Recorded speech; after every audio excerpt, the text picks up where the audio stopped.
There's 3 really cool isometric exercises that you can do to just maximize your tension in your muscles to really tone those arms. Let's listen to what he has to say. And this is why I'm particularly excited about the new isometrics that I've been doing, because they include both resistance against gravity plus an overcoming aspect where you can put as much force as possible into your muscles and it's always going to match you.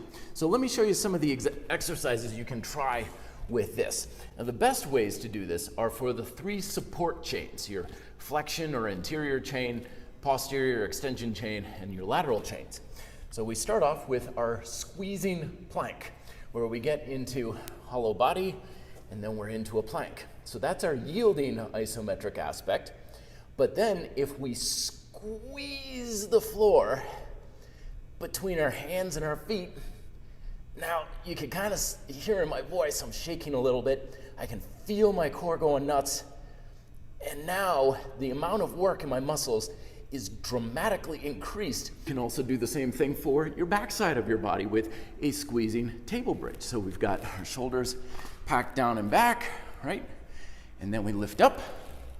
And then again, we squeeze the floor together between our feet and our hands. My hamstrings and my glutes are going absolutely crazy to make that happen. The first couple times I did that, my hamstrings cramped up really quickly. So feel free to apply a little bit less force the first time you try that. Here's another exercise. I really like this one as well. We're going to take a band underneath your feet and you're going to pull up your arm halfway. This is going to work the bicep. This is called isometric bicep curl. For this next one, it's a little bit different. And this is called an eccentric movement, where we're going to take some weight. You can use a dumbbell or on a bar, and then you're going to bring it up and then slowly bring it back downward, lengthening the bicep.